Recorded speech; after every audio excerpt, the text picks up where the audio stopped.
ధన్యవాదాలు అధ్యక్ష. అమరావతి రాజధానిగా చట్టబద్ధత కల్పించడానికి ఈ తీర్మానంలో మాట్లాడే అవకాశం కలిగజేస్తున్నందుకు ప్రత్యేకంగా మనస్ఫూర్తిగా మీకు, అదేవిధంగా గౌరవ సీఎం గారికి, గౌరవ డిప్యూటీ సీఎం గారికి అందరికీ ధన్యవాదాలు తెలియజేసుకుంటాను అధ్యక్ష. ఎందుకంటే అధ్యక్ష ఇది ఒక చరిత్రలో నిలిచిపోయే రోజు అధ్యక్ష. చరిత్ర కలిగిన అమరావతికి తిరిగి పునశ్చరిత్రను సృష్టించడం అంటే ఇదేనేమో. దానికి ఇంత మంచి అవకాశం మనందరికీ కూడా కలుగజేస్తున్నందుకు ప్రత్యేకంగా గౌరవ ముఖ్యమంత్రి గారికి, ముఖ్యంగా అమరావతి రైతులకి అందరికీ కూడా పేరు పేరున ఈ సభ తరపున, ఆంధ్రప్రదేశ్ రాష్ట్ర ప్రజల తరపున కూడా ధన్యవాదాలు తెలియజేసుకోవాలి అధ్యక్ష. ఎందుకంటే అధ్యక్ష ఆల్రెడీ అమరావతి రాజధాని ఆంధ్రప్రదేశ్ రాజధానిగా చరిత్రకి ఎక్కింది, మనందరికీ కూడా తెలుసు. తిరిగి అదే అమరావతిని మళ్ళా తిరిగి రాజధానిగా ఈ రోజు మనం అందరం కూడా చట్టబద్ధత కల్పించుకునే ఒక అపూర్వ ఘట్టంలో ఇటువంటి సమావేశంలో మనందరం కూడా సమావేశం అవడం అంటే నిజంగా చెప్పాలంటే ఒక పూర్వజన్మ సుకృతం కింద భావించాలి అధ్యక్ష. ఎందుకంటే ఇటువంటి ఈ బృహత్తరమైన కార్యక్రమంలో మనందరం కూడా సమావేశాలు ఏర్పాటు చేసుకొని చట్టబద్ధత కల్పించే విషయంలో మనందరం కూర్చొని ఒక తీర్మానాన్ని ప్రవేశపెట్టేటప్పుడు అధ్యక్ష దీని వెనుక ఉన్న పడ్డ అవమానాలు కానీ, దీని వెనుక చేసిన పోరాటాల గురించి కానీ, దీని వెనుక చేసిన త్యాగాల గురించి కూడా మనందరం కూడా మాట్లాడుకోవాల్సిన అవసరం ఎంతైనా ఉంది అధ్యక్ష. ముఖ్యంగా అధ్యక్ష ఎవరైనా కూడా స్త్రీని గౌరవించే సొసైటీ మంది. అటువంటి సూర్యోదయం నుంచి కూడా సూర్యాస్తమయం వరకు కూడా మహిళల పాత్ర లేకుండా ఏ మనిషికి కూడా మనుగడ లేదు అని చెప్పి పురాణాలు కూడా చెప్తే మనకి కూడా అదంతా కూడా మనకు తెలుసు అధ్యక్ష. అటువంటి సందర్భంలో అధ్యక్ష శాతవాహనుల కాలంలో కూడా అధ్యక్ష మహిళలకు సమాజంలో, రాజకీయంలో ఉన్నత స్థానం కూడా ఉండేది అధ్యక్ష. నాగానిక ఇందాకే మన సభ్యులు కూడా చెప్పారు, గౌతమి బాలశ్రీ వంటి వారు చారిత్రాత్మక ప్రాధాన్యత కలిగిన మహిళామణులు అధ్యక్ష. అప్పట్లోనే శాతవాహన రాజు గౌతమిపుత్ర శాతకర్ణి, ఆ గౌతమిపుత్ర శాతకర్ణి సినిమా తీసిన మన బాలకృష్ణ గారు కూడా ఇదే సభలో ఉండటం కూడా యాదృచ్ఛికమనే చెప్పాలి అధ్యక్ష. అటువంటి గౌతమిపుత్ర శాతకర్ణి అంటేనే తల్లి పేరుని ముందుని పెట్టుకొని తిరిగి తన బిడ్డ పేరుని పెట్టిన సందర్భాన్ని కూడా ఆ రోజుల నుంచే మహిళలకు ఇచ్చిన ప్రాధాన్యత కలిగిన అటువంటి వంశంలో ఉన్న అమరావతి మహిళలు ఈ రాజధాని విషయంలో ఎంత పోరాటం చేశారో, ఎంత అవమానాలు పడ్డారో తెలుసు అధ్యక్ష. అటువంటి చరిత్ర కలిగిన మహిళలను అధ్యక్ష ప్రతిపక్ష నాయకుడు అనలేము, ఆ పులివెందుల ఎమ్మెల్యే వాళ్ళ తాలూకా వాళ్ళందరూ కూడా ఈ మాట నేను అనొచ్చో లేదో నాకు తెలియదు అధ్యక్ష. వేశ్యల రాజధాని అన్న పదం ఉపయోగించడం కూడా అధ్యక్ష చూస్తే నిజంగా సభ్య సమాజం తలదించుకోవాలి. వాళ్ళ విజ్ఞతకి కూడా వదిలేస్తున్నాం అధ్యక్ష. అటువంటి పదాలు ఉపయోగించిన సందర్భాన్ని కూడా వాళ్ళ విజ్ఞతకు వదిలేయాలి అధ్యక్ష. ఎందుకంటే అధ్యక్ష అమరావతి రాజధానిగా ఆ రోజు మేమందరం కూడా ఎమ్మెల్యేలుగా మేము ఉన్నాం 2014-19లో. అమరావతి రాజధానిగా ప్రవేశపెట్టిన తర్వాత అమరావతి రాజధానిని ప్రజా రాజధానిగా నిర్మించాలి, ఒక పవిత్ర రాజధానిగా నిర్మించాలని ఒకే ఒక ఉద్దేశంతో అమరావతి రాజధాని శంకుస్థాపనకి కూడా వివిధ ప్రాంతాల నుంచి, ఆంధ్రప్రదేశే కాదు దేశంలో వివిధ ప్రాంతాల పుణ్యక్షేత్రాల నుంచి మట్టిని తెప్పించారు, నీళ్లను తెప్పించారు. వాటన్నిటినీ కలిపి ఒక శంకుస్థాపన చేసి దాన్ని ఒక ప్రజా రాజధానిగా, పవిత్రమైన రాజధానిగా ఆ రోజు నిలబెట్టాలనే తపనతో ఆ రోజు గౌరవ ముఖ్యమంత్రి గారు శంకుస్థాపన చేశారు.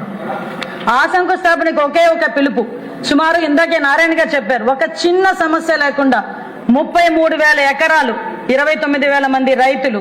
ఇందులో చూసుకుంటే అధ్యక్ష ఎకరా లోపు ఉన్న వాళ్ళు సుమారుగా 72% అధ్యక్ష. వాళ్ళు కూడా అందులో 32% ఎస్సీ ఎస్టీలు అధ్యక్ష. అంటే సుమారుగా 30,000 ఎకరాల్లో 20,000 ఎకరాలు ఎకరా లోపున్న రైతులు వాళ్ళ త్యాగ 10,000 ఎకరాలు ఎకరా లోపున్న రైతులు ఇచ్చారంటే అంటే దాని ఎంత చిన్నకారు సన్నకారు రైతులు ఈ రాష్ట్ర భవిష్యత్తు గురించి, ఈ రాష్ట్ర ప్రజల గురించి, వాళ్ళ బిడ్డల భవిష్యత్తు గురించి కేవలం విజనరీ నాయకుడు గౌరవ చంద్రబాబు నాయుడు గారు చేతిలో పెడుతున్నామని ఒకే ఒక భరోసాతో, వాళ్ళ బిడ్డలకి భవిష్యత్తు ఉంటుందన్న భరోసాతో, వాళ్ళకి రాజధానిలో వాళ్ళు ఒక పార్ట్ అయ్యామని చరిత్రలో నిలబడే సందర్భం గురించి వేచి చూస్తూ ఆ రోజు ఆ భూమిని అంతటిని చేతిలో పెట్టారు అధ్యక్ష. ఒక్క రోజు ఒక్కరు కూడా ఒక చిన్న గొడవ లేదు, ఒక సమ్మె లేదు, ఒక ధర్నా లేదు, ఒక రాస్తారోకో లేదు. ఎక్కడైనా మేము గౌరవ చంద్రబాబు నాయుడు గారికి సపోర్ట్ చేస్తున్నాం, గౌరవ ముఖ్యమంత్రి గారు చేతిలో పెడితే హైదరాబాద్ లాంటి సిటీ మళ్ళా ఇక్కడ అమరావతిలో పునర్నిర్మాణం అవుతుందని ఒకే ఒక భరోసాతో ఆ రోజు రైతులందరూ ఇచ్చిన సందర్భాన్ని కూడా గుర్తు చేస్తున్నాం. దానికి అనుగుణంగానే అమరావతిని డెవలప్ చేయడానికి కేంద్ర ప్రభుత్వంతో మాట్లాడుకుని ఆ రోజు నిధులు తీసుకొచ్చిన సందర్భాన్ని కూడా గుర్తు చేస్తున్నాం. 2019 ఎలక్షన్ అందరికీ కూడా చీకటి రోజులే. 2019 ఎలక్షన్ కి ముందు కూడా ఇదే ప్రతిపక్ష హోదాలో ఉన్న అప్పటి ముఖ్యమంత్రి జగన్మోహన్ రెడ్డి కూడా, ఇప్పుడు పులివెందుల ఎమ్మెల్యే అయిన జగన్మోహన్ రెడ్డి కూడా ఇదే రాజధానిగా ఉండాలి అని అన్నాడు. రాష్ట్రంలో మధ్యలో రాజధాని ఉండాలి అన్నారు. అదేవిధంగా దీనికి ఇక్కడే నేను ఇల్లు కట్టుకుంటున్నాను, కేంద్ర ప్రభుత్వం సహాయం చేసినా చేయకపోయినా నేను అమరావతి నిర్మిస్తానంటే ఆ కళ్ళబొల్లి మాటలు నమ్మిన చాలా మంది ప్రజలు అతనికి ఓటేసి గెలిపించిన మరుక్షణం ఏదో అంటారు కదా, రెండో సైడ్ ఉంటుందని చెప్పి రాక్షసుడు రెండో వైపు చూపిస్తాడు అన్నట్టుగా ఆ రోజు అది రెండో వైపు చూపించి 2019 డిసెంబర్ 18వ తారీఖు అతను చేసిన ప్రకటన అధ్యక్ష, ఒక్కసారిగా రాష్ట్ర ప్రజలతో పాటు అమరావతి రైతులు కూడా ఉలిక్కిపడే పరిస్థితి అధ్యక్ష. ఎందుకంటే ఒక రోజు వ్యవసాయం చేసుకుంటేనే కానీ పూట గడవని పరిస్థితిలో ఉన్న ఆ రైతాంగం ఎంతో కష్టపడి నమ్మకంతో ఆ రోజు రాజధానికి ఇస్తే ఈ రోజు రాజధాని ఒకటి కాదు 3 రాజధానులు అని చెప్పి దీన్ని నిర్వీర్యం చేసే పరిస్థితి వస్తే ఆ రోజు రాత్రి నుంచి కూడా మొదలుపెట్టిన పోరాటం అధ్యక్ష సుమారుగా 1631 రోజులు సాగిందంటే స్వతంత్రోద్యమం తర్వాత ఇంత పెద్ద ఉద్యమం జరిగింది కేవలం అమరావతి ఉద్యమం ఒకటే అధ్యక్ష. అది కూడా అధ్యక్ష మహిళల చేత నిర్వహించబడిన అంతమంది వేలాది మంది మహిళలు 1631 రోజులు కూడా రోడ్ల మీదకి వచ్చి ఆ ఉద్యమంలో పాల్గొన్న మహిళలను చూస్తే అధ్యక్ష నిజంగా కడుపు తరుక్కుపోద్ది అధ్యక్ష. చంటి బిడ్డను ఎత్తుకుని ఒక ఆమె వచ్చింది, కడుపుతో గర్భిణిగా ఒక 9 నెలల గర్భిణిగా వచ్చి ఒక ఆమె వచ్చి ఉద్యమంలో కూర్చుంది, చంటి బిడ్డను ఎత్తుకుని బాలింతరాలు వచ్చి ఒక ఉద్యమంలో కూర్చుంది, ఆఖరికి ఒక ముసలి అవ్వ మోకాలు నొప్పులున్నా ఇటువంటి ఆరోగ్య సమస్యలున్నా ఈ బిడ్డల భవిష్యత్తు గురించి నేను ఉద్యమం చేస్తానని చెప్పి ఉద్యమంలో కూర్చుంది. అదేవిధంగా అధ్యక్ష చాలా మంది గృహిణులు ఇంట్లో పిల్లల్ని భర్తని వదిలిపెట్టి రోడ్ల మీదకి వచ్చి 1631 రోజులు మా బిడ్డల భవిష్యత్తు గురించి ఈ దేశ భవిష్యత్తు గురించి మేము పోరాటం చేస్తున్నామని 1631 రోజులు చేశారంటే ఆ దాని ఫలితం అధ్యక్ష ఈ రోజు మనం పెట్టుకోబోయే తీర్మానం అని చెప్పి నేను చెప్తున్నాను అధ్యక్ష. ఎందుకంటే అధ్యక్ష నిజంగా చెప్పాలంటే అమరావతి ఈ రోజు మనం సాధించుకోగలిగాము, దీనికి చట్టబద్ధత కల్పించుకుంటున్నాము అంటే ఆ మహిళలు చేసిన త్యాగం, ఆ మహిళలు చేసిన పోరాటం కింద మనం డెఫినెట్ గా చూసుకోవాలి అధ్యక్ష. ఆ మహిళలు పోరాటం చేస్తారు అధ్యక్ష, నిజంగా ఒక్కొక్కసారి చాలా బాధ అనిపిస్తుంది. ఆ సందర్భంలో నేను కూడా ఆ మహిళ రాజధాని రైతులు చేస్తున్న ఉద్యమంలో ఒక మహిళా తెలుగుదేశం పార్టీ మహిళా అధ్యక్షురాలిగా నేను కూడా పాల్పంచుకున్న సందర్భాలు ఉన్నాయి అధ్యక్ష. ఆ రోజు ఏదైతే తీర్మానం పెట్టారో ఆ రోజు గౌరవ ముఖ్యమంత్రి గారిని జరిగిన అవమానాన్ని కూడా ఇందాక అచ్చెన్నాయుడు గారు కూడా మనకు చెప్పారు అధ్యక్ష. ఆ రోజు ఎప్పుడూ లేని మెట్ల మీద అసెంబ్లీ మెట్ల మీద కూర్చున్న సందర్భం దగ్గర నుంచి ఆ రోజు అక్కడి నుంచి బయటకు వచ్చి ఒక ఎందుకు పనికిరాని ఒక పాత బస్సులో తిప్పి నడి రోడ్డు మీద వదిలేసిన సందర్భం నుంచి ఆ రోజు గ్యాలరీలో కూర్చున్న సందర్భం వరకు కూడా ఒక్కసారి గుర్తు చేసుకోవాలి అధ్యక్ష. ఎందుకు ఈ రోజు మహిళా రైతులు చేసిన ఉద్యమం గురించి మాట్లాడాలంటే ఇది రికార్డులోకి రావాలి. ఎందుకంటే ఇది ఒక చరిత్ర. రేపొద్దున భావి తరాలు కూడా అమరావతి ఎలా మనం తిరిగి పునర్నిర్మించుకున్నామంటే ఒక్కసారి పుస్తకాలు తీస్తే ఆ మహిళా రైతులు చేసిన త్యాగాలు కూడా గుర్తుపెట్టుకోవాలి అధ్యక్ష. ఇదే మహిళా రైతులు ధర్నాలు చేస్తా ఉంటే పోలీసుల చేత ఇష్టానుసారంగా కొట్టించడం, జుత్తు పట్టుకొని ఈడ్చుకెళ్లారు అధ్యక్ష మహిళల్ని. కనీసం మహిళని కూడా చూడకుండా జుత్తు పట్టుకుని ఈడ్చుకుని వెళ్ళారు. ఎవరైనా మహిళలు ధర్నా చేసి ధర్నా చేయొద్దని చెప్పినా కూడా అక్కడే కూర్చుంటే బూటి కాలుతో కడుపులో తన పరిస్థితి కూడా అధ్యక్ష. ఆఖరికి ఎందుకంటే ఎవరైనా జన్మస్థానం మన మనిషి జన్మస్థానం అదే ఉదరం, అటువంటి పొట్టల మీద కూడా కడుపు మీద కూడా బూటి కాలుతో తన్ని ఈడ్చుకొని వెళ్ళి ఆ బస్సుల్లోని ఆ లారీల్లోని ఎక్కించి అరెస్ట్ చేసిన సందర్భాలు. ఈ రోజు మాకు ఎక్కడ కూడా న్యాయం జరగకపోతే దేవుణ్ణి మొక్కుకుంటామంటే ఆ మహిళా రైతులందరూ కూడా కనకదుర్గమ్మ అమ్మవారి టెంపుల్ దగ్గరికి పాదయాత్ర చేస్తే ఎంత దారుణంగా వాళ్ళందరూ హింసించారో మనందరం కూడా కళ్ళతో చూసాం అధ్యక్ష.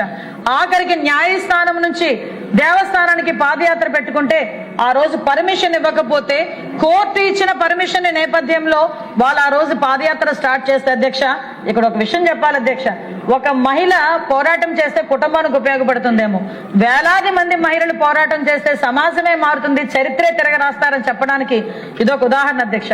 అదే మహిళ రోడ్డు మీదకి వచ్చి పోరాటం చేస్తే చుట్టుపక్కల సమాజం అంతా ఏ రకంగా సపోర్ట్ చేస్తుందో చెప్పడానికి అదొక ఉదాహరణగా కూడా చెప్పొచ్చు అధ్యక్ష.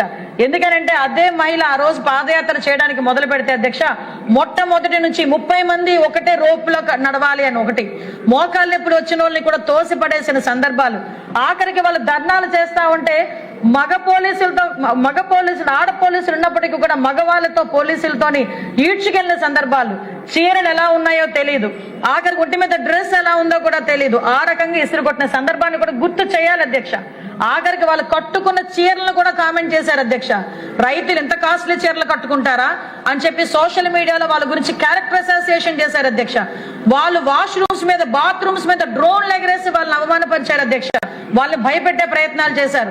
వాళ్ళకి ఎవరైనా సపోర్ట్ చేస్తే వాళ్ళ ఆర్థిక మూలాలను కొల్లగొట్టడానికి ప్రయత్నం చేశారు. ఆడవాళ్ళు ఆఖరికి వాళ్ళ ఇంట్లో మగవాళ్ళని కూడా రెచ్చగొట్టేటట్టుగా సోషల్ మీడియాలో మాట్లాడమే కాకుండా అదే పరిస్థితిలో అప్పుడు జగన్మోహన్ రెడ్డి సీఎంగా ఉండి నోటికి వచ్చినట్టు మాట్లాడితే ఇంతమంది మహిళా మనులు వేలాదిగా రోడ్ల మీదకి వచ్చి ఇబ్బందులు పడతా ఉంటే ఏ ఒక్క రోజు కూడా రోడ్డు మీదకి వచ్చి ఒక మాట కూడా మాట్లాడిన సందర్భం. ఇదే పాదయాత్రలో అధ్యక్ష భోజనాలు వండుకొని టెంట్ వేసుకుని ఆ భోజనాలు చేస్తామనే టైంకి భోజనాలు పడేసి కిందన టెంటలు ఎరగొట్టేస్తే నేల తల్లిని నమ్ముకున్న రైతు అధ్యక్ష, మట్టిలో పెరిగిన రైతు అధ్యక్ష, నేల మీద కూర్చొని కట్టిగా నేల మీద భోజనం చేసిన సందర్భాన్ని కూడా ఇక్కడ ఉన్న వాళ్ళందరూ కూడా మనం గుర్తు చేసుకోవాలి. జనాలకి కూడా గుర్తు చేయాలి అధ్యక్ష, ప్రజలకి కూడా గుర్తు చేయాలి. ఈ రోజు మన అందరం కూడా చాలా హ్యాపీగా ఉన్నాం.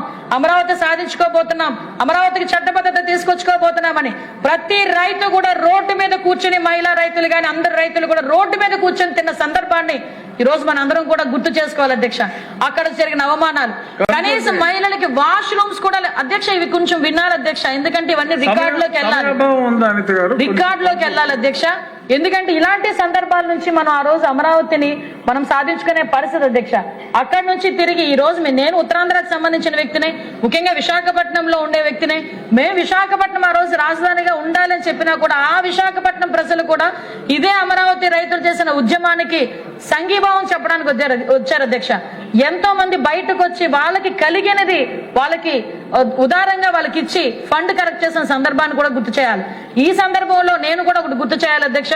నారా భువనేశ్వరి గారు అమ్మ మన సాధర్మచారిని, మన సీఎం గారు సాధర్మచారిని ఆ రోజు అమరావతి రైతుల ఉద్యమానికి తన బంగారు గాజులను కూడా ఆ రోజు విరాళంగా ఇచ్చిన సందర్భాన్ని కూడా ఈ రోజు మనం గుర్తు చేసుకోవాలి అధ్యక్ష.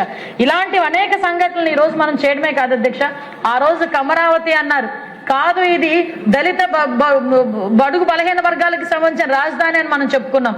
ఈ రోజు ఈ రాజధానికి కనుక చట్టబద్ధత కలిగితే అధ్యక్ష, రేపు పొద్దున్న అంటే ఒక పరిశ్రమలు వస్తాయి, ఒక ఉద్యోగ అవకాశాలు వస్తాయి, పెట్టుబడులు వస్తాయి. ఎవరు కూడా వాళ్ళు చేసిన త్యాగాన్ని తిరిగి వాళ్ళు నేలపాలు చేయాల్సిన, బూడిద పాలు చేయాల్సిన పరిస్థితి రాదు అనే ఒక మంచి ఉద్దేశంతో ఈ రోజు ఈ కార్యక్రమాన్ని చేపట్టడం అధ్యక్ష. ఇటువంటి మహిళా రైతులు చేసిన త్యాగాలు మనందరం కూడా గుర్తుపెట్టుకోవాలి. ఈ మహిళా రైతులు చేసిన ఉద్యమాలను మనందరం కూడా గుర్తుపెట్టుకోవాలి. నేను ఒకటే చెప్తున్నా, ఆ అమరావతి మహిళా రైతులకు చెప్తున్నాను అధ్యక్ష, ఈ రోజు ఈ చట్టబద్ధత కల్పించే ఈ తీర్మానం మీకే అంకితం చేయాలి. ఎందుకంటే ఈ రోజు మహిళా రైతులందరూ కూడా చేసిన పోరాటానికి ఫలితం ఈ రోజు మనందరం కూడా తీసుకుంటున్నాం. ఇటువంటి బృహత్తరమైన కార్యక్రమంలో మనందరం కూడా పాలు పంచుకోవటం ఈ రోజు చరిత్ర సృష్టించిన పరిస్థితి. ఆ చరిత్రలో మేమందరం కూడా భాగస్వాములు అవ్వడం, మీ అందరితో పాటు భాగస్వాములు అవ్వడం ఒక అద్భుతంగా మనం భావించుకోవాల్సిన పరిస్థితి ఉంది అధ్యక్ష.